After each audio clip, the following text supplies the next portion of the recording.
So good morning, Vinny. I'm so excited to interview you today and find out a little bit about your story. For those of you who don't know, my name is Faith Wood. I run a company, Inspiring Minds Consulting. And if you ever want to check out my books or anything I'm doing about inspiring people's minds, you can visit www.imind.ca. But this morning's not about me. I want to learn more about you, Vinny. Vinny, you and I have been connected for quite a while now, and you have such an interesting story. You and I are both behavioral coaches, so we really work with helping people understand what the behaviors and the patterns are that get them into trouble. And you were doing this long before an injury happened to you, and you're continuing to do it. And I think that the ability you've had to transition between the old normal and the new normal is a completely fascinating story. But I wonder if you'd share with anyone who's watching this video or listening right now to the interview, what happened to you nearly 5 years ago so that we get a real understanding of who you were and who you are. Well, good morning, Faith, and it's really nice to be here with you again to go over a little bit of my journey. Thank you so much for inviting me. In answer to your question, the old me is almost surreal when I think back to 5 years ago, or almost 5 years ago. As you mentioned, I am a behavioral life coach, and 5 years ago, not quite 5 years ago, I was on my way home from delivering a workshop, almost home within 5 minutes, and that particular day changed my normal as I knew it before. I was hit in the intersection of a fairly busy street in Cochrane, where I live, and as a result of that particular car accident, I wasn't hit physically. He hit my vehicle on the driver's side. Initially, I was actually still the same me normal as I knew normal. However, about 2 weeks later, I was again in the classroom, and my speech, my thinking began to slow down. And that was the first sign that something was not quite right. However, as a coach, as a self-employed business person, I continued to push on, thinking this was just a little blip on the radar. Yeah, a little hiccup, yes. And literally a few days later, within 2 weeks of that first incident, car accident, I was standing in a classroom when my speech basically was gone. I was standing, speaking, hard, and of course, the participants kind of looked at me like, what has happened to you? And that's where my new normal kind of began to take on a different shape. So I am 4.5 years post-injury now. I lost my speech, I lost my balance and a lot of mobility. I was unable to work for over 3.5 years, was basically confined to home. And began gradually working my way back into the classroom in the summer of 2016. It was a very slow process. And of course, being a coach at home, I was unable to do my coaching business at home until actually just about 6 months ago. So I am actually in the process of relaunching my coaching business at home. What a journey it has been. I mean, for, most of us, we have our own fears, don't we? Of, will I find clients? Will I be able to fill the pipeline? How will people think that I add value? But I mean, to lose your voice when you depend on your voice to earn a living. I mean, what was that like for you in terms of being able to stay really positive and really focused and very problem solving in your approach? It's a very interesting question that you posed to me. And if I'm really honest, I would have to say that the first few months was definitely like a fog. It was just filled with medical appointments, and really my injury was not validated in the initial stages. It was just deemed to be a very mild concussion, and when the speech went, obviously it became something much bigger. But in those first 6 months of my journey, that was, as I said, mixed in with the medical appointments, my feelings really were very up and down.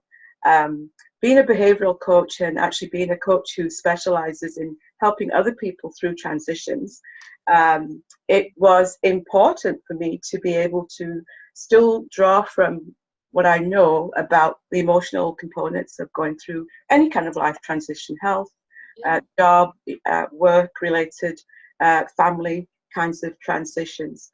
I have to admit that probably the first feeling I had was one of panic, being self-employed, being a single income earner. How is this going to work? And I would think anger as well. You know, the anger came quite a bit later on, and again, every story is different. I think that's one of the things I would really like to put out very quickly about brain injury, concussion, that every single concussion brain injury is different. No two are the same. I was very fortunate to have in my corner from the very beginning a medical person who was a close family member. And also they were able to come around me very quickly and take some of the anxiety. Actually, that was the second fear, maybe, was the anxiety of everything will be gone if I don't find a way to either get well really quickly or make money as I'm going through this recovery.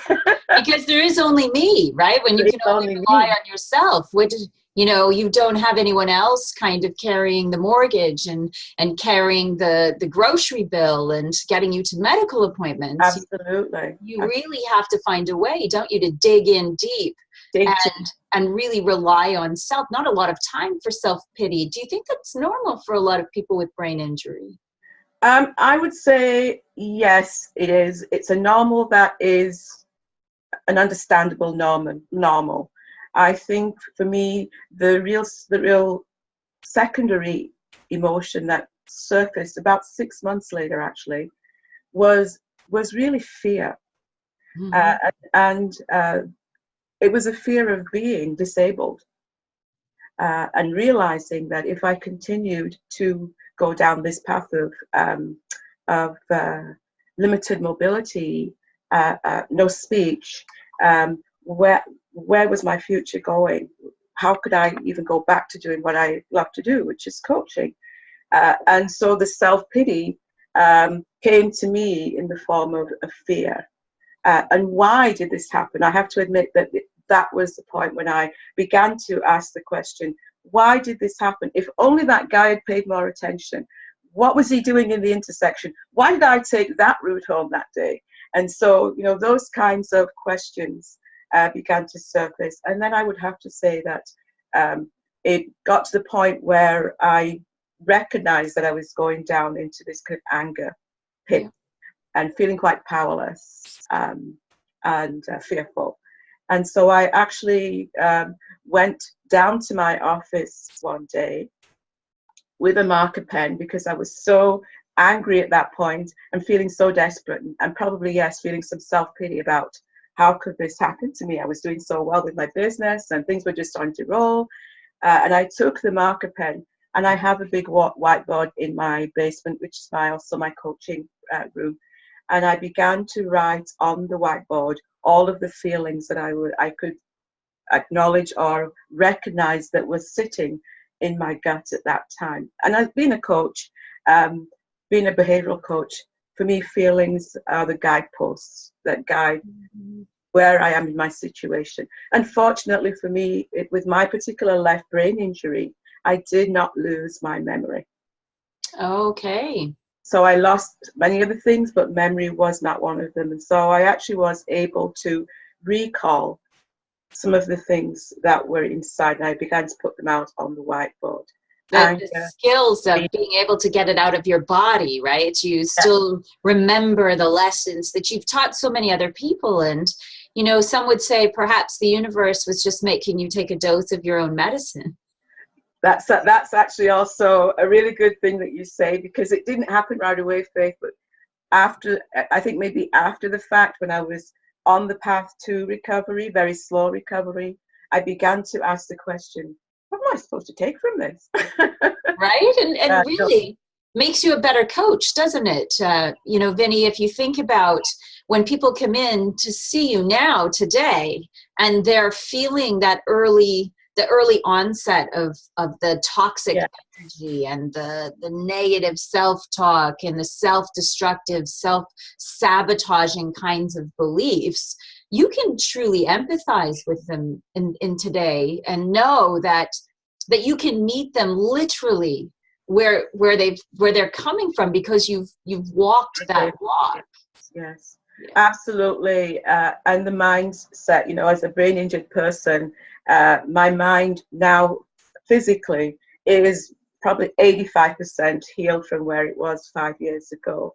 But the negative self-talk, the sabotaging behaviors, the limiting behaviors that I think we all have, not just people who are going through a brain injury, but certainly I think when the brain isn't functioning, when my brain doesn't feel like it's part of me, Yeah. it feels distant, it feels disconnected.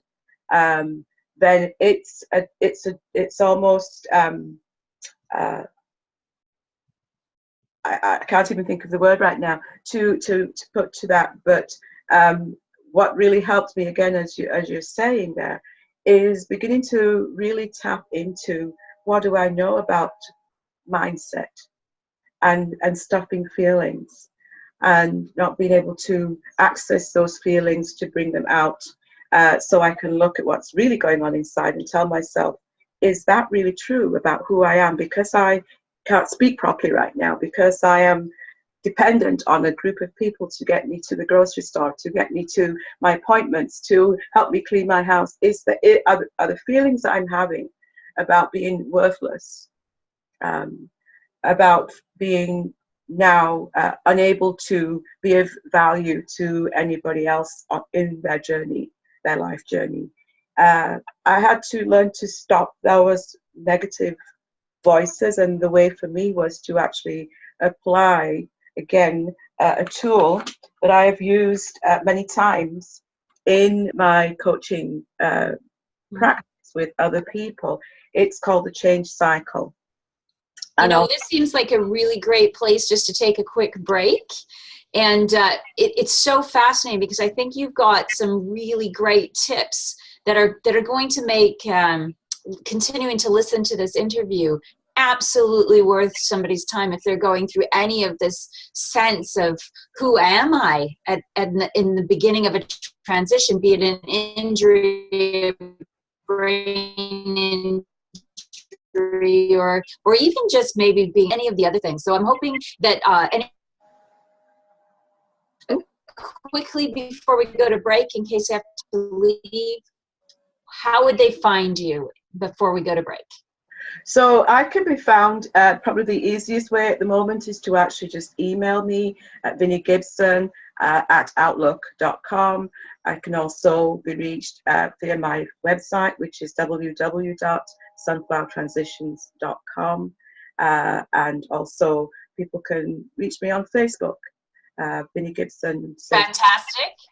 So let's just take a quick break, and we'll come back and carry on this conversation. Okay, thanks, Faith. Thanks, Vinny.